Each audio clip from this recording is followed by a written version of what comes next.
আজকের এই ভিডিওটি দেখার পর থেকে আপনাদেরকে চড়া দাম দিয়ে ব্রেড ক্রাম্ব কিনে খেতে হবে না। মাত্র 20 টাকা দিয়ে আপনারা ব্রেড ক্রাম্ব বাসায় তৈরি করতে পারবেন। আসসালামু আলাইকুম, welcome back to my channel. আমি জান্নাত।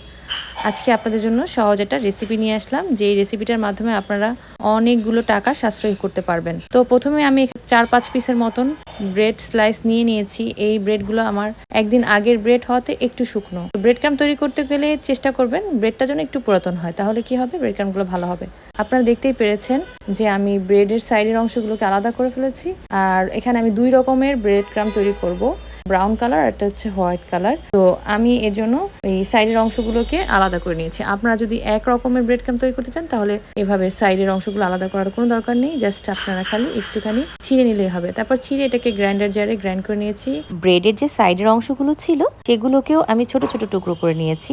আর একটা ব্রাউন কালারের সাইডের অংশ ছিল, ওটাকেও ছোট টুকরো করে নিলাম। এখন এটাকেও গ্রাইন্ডার জারে গ্রাইন্ড করে নিব। বাজারে কিন্তু অরেঞ্জ কালারের ব্রেড ক্রাম্ব পাওয়া যায়, ইয়েলো কালারের ব্রেড ক্রাম্ব পাওয়া যায়। জাস্ট এই ব্রেড ক্রাম্বের ভেতরে অরেঞ্জ কালার ব্যবহার করলেই অরেঞ্জ কালারের ব্রেড ক্রাম্ব তৈরি হয়ে যাবে, এবং ইয়েলো কালার ব্যবহার করলেই ইয়েলো কালারের ব্রেড ক্রাম্ব তৈরি করা হয়ে যাবে। আমি স্বাস্থ্যসম্মত উপায়ে 2 রকমের ব্রেড ক্রাম্বই তৈরি করে দেখাচ্ছি, সাদা কালারের ব্রেড ক্রাম্ব আর বাদামি কালারের ব্রেড ক্রাম্ব, যেখানে কোনো রকম রং ব্যবহার করার দরকার হয়নি। গ্রাইন্ডার জারে গ্রাইন্ডার করে নেওয়ার পর এটাকে আমি চুলাতে মিডিয়াম টু একদম লো আছে এটা ভেজে নিব। এতে করে এটা সংরক্ষণ করতে পারবো প্রায় 2 থেকে 3 মাসের মতন। তো সাদা কালারের ব্রেড ক্রাম্বগুলো কিন্তু আমার আপনাদের সাথে কথা বলতে বলতেই তৈরি হয়ে গেল। বন্ধুরা, এত সহজেই যদি ঘরে বসে ব্রেড ক্রাম্ব তৈরি করা যায়, তাহলে 150-200 টাকা দিয়ে আমরা বাইরে থেকে মাত্র 200 গ্রাম ব্রেড ক্রাম্ব কেন কিনতে যাব বলুন তো? আর এই ব্রেড ক্রাম্বগুলো কিন্তু অনেক কাজে লাগে।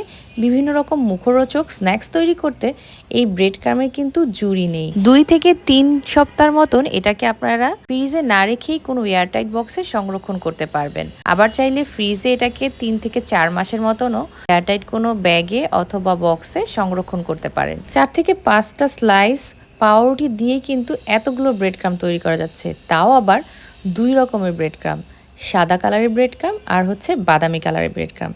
এরপরে বাদামি কালারের ব্রেড ক্রাম্বগুলোকেও হালকা করে ভেজে নিচ্ছি। মিডিয়াম টু লো আছে এগুলোকেও ভেজে নিলাম। ভেজে নিয়ে ঠান্ডা করে এগুলোকে আপনাদের সামনে পরিবেশন করলাম।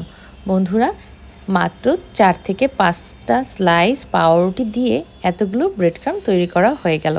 আশা করছি আমার আজকের এই রেসিপিটা আপনাদের ভালো লেগেছে, অনেক উপকারে আসবে। চড়া দাম দিয়ে বাইরে থেকে আর ব্রেড ক্রাম্ব কিনে খাওয়া যাবে না।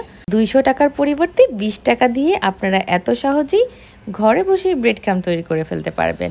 আজকের এই ভিডিওটি যদি আপনাদের ভালো লাগে তাহলে একটা লাইক দেবেন। আর হ্যাঁ, কোন জায়গা থেকে আমার এই ভিডিওটি দেখেছেন কমেন্ট করে জানাবেন। যেতে যেতে ছোট্ট রিকোয়েস্ট করবো, যারা এখনও আমার চ্যানেলটি সাবস্ক্রাইব করেননি, প্লিজ সাবস্ক্রাইব মাই চ্যানেল। সবাই ভালো থাকবেন। আল্লাহ হাফেজ।